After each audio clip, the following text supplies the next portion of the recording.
Уважаеми господин Стаменов, за мен наистина е удоволствие и сърдечно искам да ви приветствам за този изключителен подарък, който правите на община Ивайловград. Вярвам, че метеорите, който дарявате и за който след малко ще ни разкажете в повече подробности, ще бъде в музея обект на много посещения, ще доведе и туристи и разбира се най-вече децата на Ивайловград, с които се надявам, че ще съумеете да организирате беседи и лекции, за да може да научат за това прекрасно нещо, което правите. Да. Желавам успех и още веднъж много ви благодаря сърдечно.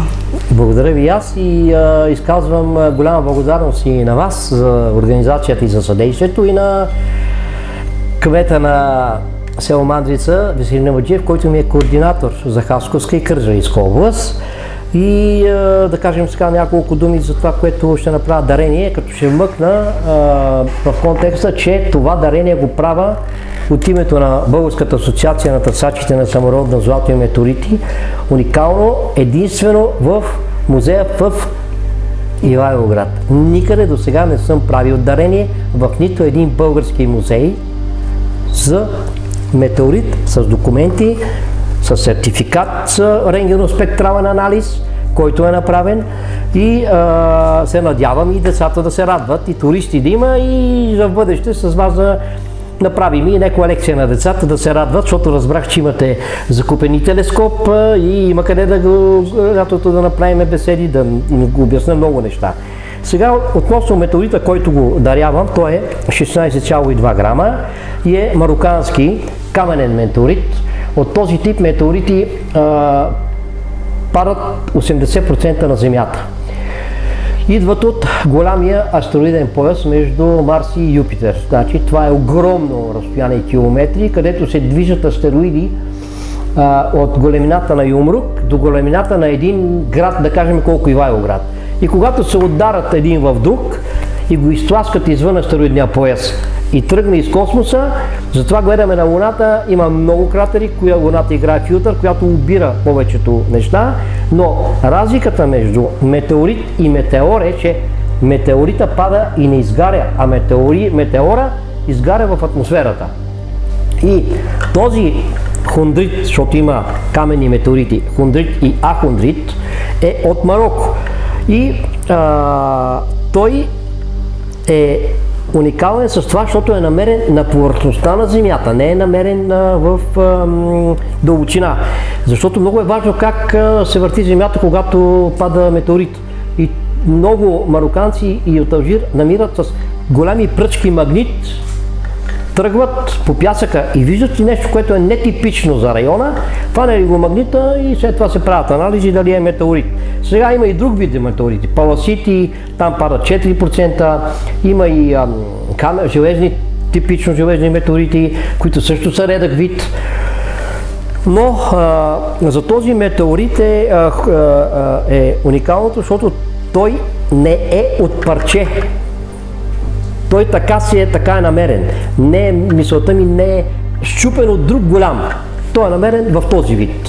И просто имам закупени с документи, сертификати и за това съм решил да направя дарението в музея с документа, който е за музея, и документ за сертификат, който е направен с рентгеноспектрален анализ. Това е една скъпа апаратура, която показва наличието на метали вътре.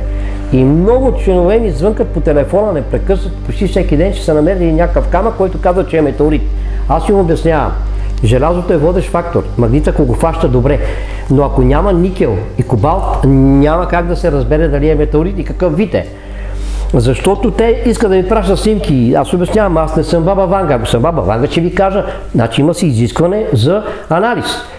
Големи фирми имат скъпи апаратури за анализ на металите. Винаги могат да се направи анализ, да се види какво има вътре, защото има земни камъни, които са хематит, магнетит, тъмни като метеорита, имат 70-80% желязо, но липсва съдържанието на никел и на кобалт. Тогава вече това е земен камък. Така че това са основните неща и отделно дарявам тук и малко камъчета хубави такива полускъпоценни съм направил с миньорчета за копане, рубин истински, родопски, тъмен, не е синтетичен. И тук дребни подаръчета. Така че това е нещото, което съм решил да направя като дарение и благодаря и на госпожа Овчарова и за документа, който тя ми даде.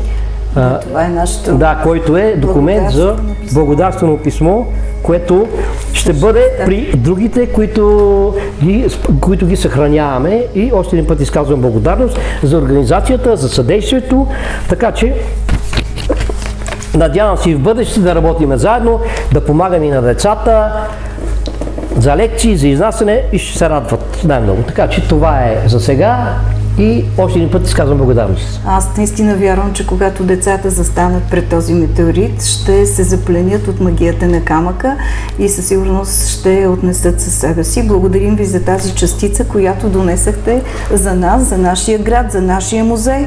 И още веднъж на 17 май, Нощта на музеите, можем да посетим нашия музей, Общински исторически музей в Ивайловград, където да видим най-новото попълнение. То сега на 17 май.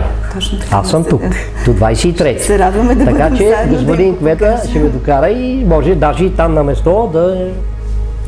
Прекрасно би. Някой, ако има въпроси, ще отговарям. Няма никакъв проблем. Още един път благодаря за вниманието и се надявам да работим заедно. Това е. Благодаря ви.